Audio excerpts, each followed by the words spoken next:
This time we're going to look at current rating of cables, why it's important and how you calculate it.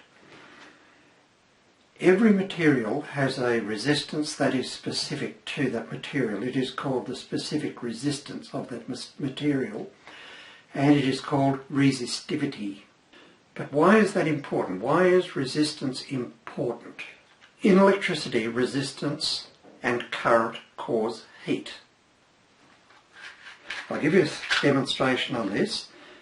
If I run this match over this box without too much pressure, there is very little resistance, therefore there is very little heat. But if I move it over with pressure, the match will strike, which indicates that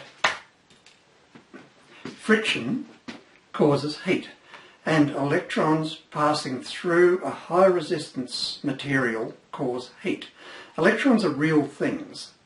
I forget the exact figure, but it's something like 16 times 10 to the 48th power of electrons passing through any given point in a second makes up an amp. So there's squillions of them. And them passing through a restriction, which is what resistance is, causes heat. And heat is what the current rating of cables is all about. On my desk here I have two cables and two pieces of wire. This I think is 1 square mil and it's rated at about 8 amps. I don't know what the size of this is, but it is also rated at 8 amps. This is 2.5 square mil and it's rated at 15 amps or 18 amps depending what chart you look at. And this piece of wire is also rated at 16 amps. So what's the difference? They're both made out of copper, but the obvious difference is the size. Now, the size of your copper cable is what determines the resistance. You remember I mentioned before the specific resistance of a material. Here is the formula. Resistance is equal to rho, which is the constant for resistivity, multiplied by the length divided by the cross-sectional area. So for any given constant ohms per cubic metre, the resistance is directly proportional to the length. In other words, the longer it is, the more resistance it's going to have, divided by, or inversely proportional to, the cross-sectional area. So the bigger it is, the less resistance it's going to have. And we can demonstrate this here. This one will have less resistance than that one, and this one will have less resistance than that one. But why the difference in the current rating? I'll just give you a quick demonstration. This is actually a fuse wire. Now, fuse wire is pretty well going out of vogue, and these days it is mainly circuit breakers. And if anybody has these old fuses in their switchboard, I'd recommend you go down to your local hardware and buy the replacement circuit breakers. They're not that dear and they are much better. But just to demonstrate, I've got a battery here and I'm going to put a dead short on that fuse wire, and you'll see that it melts instantaneously. That is what it's designed to do. If you pass too much current through that fuse wire, it is designed to melt and protect the larger cable.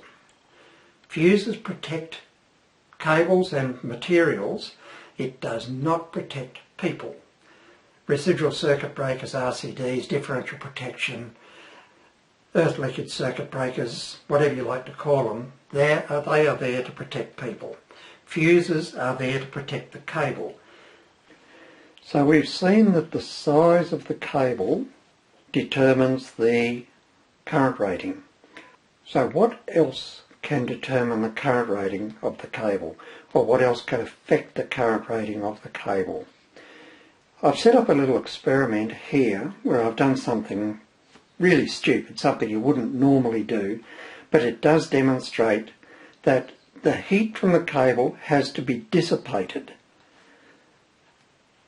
Just off the camera that you can't see, I have my jug probably rated about 8 to 10 amps. And here I have my kitchen thermometer that I use for cooking, and there is my phone where I'll set up a stopwatch. So what I'm going to do is I'm going to start my jug,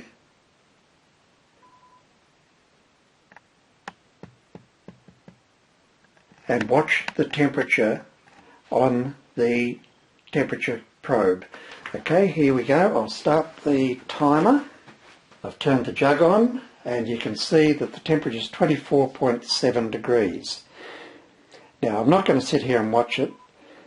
I'll give it 5 minutes and then we'll come back and have a look and see how it's going. Okay, so there's 5 minutes gone, 4 minutes 57 seconds, and you can see that the temperature has risen to 34.3. It'll be 34.7 in a few seconds, which is a 10 degree Celsius temperature rise in 5 minutes at less than the rated current of the lead. Now if I kept that going, there is no doubt that that lead would be destroyed by the heat. I can actually feel the heat in the lead. So we found two things that now can affect the current rating of the lead. The first is the size of the lead, the cross-sectional area of the copper in the lead, and the ability for the heat to dissipate. This is ridiculous. You wouldn't do this in the field. You wouldn't do it normally. I just did it to demonstrate, because you'll see on all extension leads where it says do not use with the leads coiled. There's two reasons for that. There's a thing called inductive reactance and capacitive reactance, which happens in AC, which will heat up the lead and cause impedance, and the heat cannot dissipate as I have here. Right, we've seen that the cable size will affect the current rating, and the ability of the heat to be dissipated will also affect the current rating. So what else is there? You remember our formula, resistance equals rho L over A, the resistivity multiplied by the length of the conductor divided by the cross-sectional area. We've had a look at the cross-sectional area. We've seen how that affects it. The larger the cross-sectional area, the less resistance, therefore the less heat. So let's now have a look at the length. Now I've just set up a little experiment here to demonstrate voltage drop in the lead. At the moment I'm just on mains voltage. As you can see, the voltage is 249, 248. Now I'll turn on the jug and you will see that the voltage drops to 239, almost 8 or 9, 10 volts. Now that voltage drop is due to the load on my mains, and I've actually connected through an extension lead from the wall, so there is a fair bit of voltage drop in there. But what I want to demonstrate is the voltage drop through a 2 metre lead rated for the jug that it's plugged into. So there it is again, 240, 239, 240. Now I'll plug it in with the voltage drop on the extension lead. I'll just change it over, turn it on, and there it is now, 237, 238, which is about a 2 volts drop difference just in that 2 metre lead. It just happened that way. I didn't set it up at all. So that means roughly a volt per metre. So if you've got a 20 metre lead running that jug, you would lose roughly 20 volts. So the voltage drop affects the type of lead that you're using. If you're going to have a 20 metre lead running the jug, you would go up to 2.5 mil rather than a 1 mil as I've got there, or 1.5. Okay, those readings were done using my 2 metre lead. This time I'll set it up with the 10 metre lead and compare the difference. Remember, we've got about 2 volts drop through the 2 metre lead. Let's see what we get through the 10 metre. Okay, I've got my jug set up, plugged into the 10 metre lead, and the voltmeter is reading mains voltage directly off the mains. So I'll turn the jug on. It's reading 249 now. So I'm getting 10 volts drop through the mains. So let's now change the voltmeter across to the end of the lead.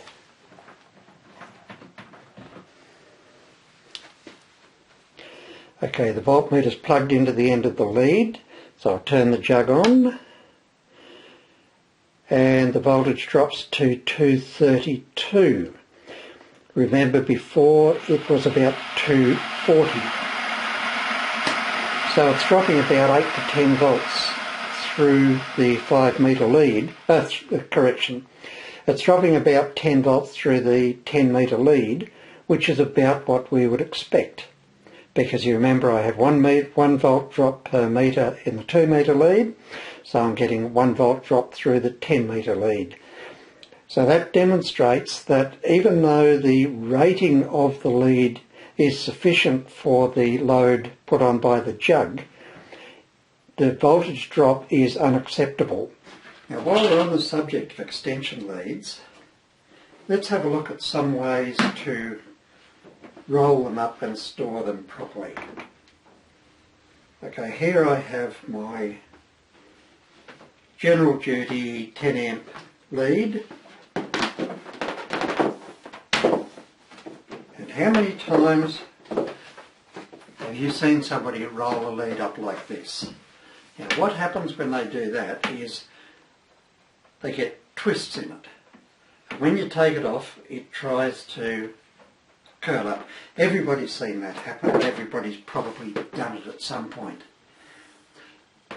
A good way to do it, to prevent that from happening, is to hold the lead like that, put it in your finger and thumb, and as you bring it around, roll it in between your thumb and forefinger.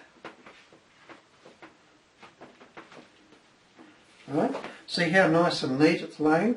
Now, you will get twists in the back there, but you can see them happening now. You can get them out by twirling the lead that way, and by doing that, your lead will always be nice and straight. It doesn't take any longer. Once you get the idea of it, see how the coils are all up there? Get rid of them and just twirl it in your fingers like that.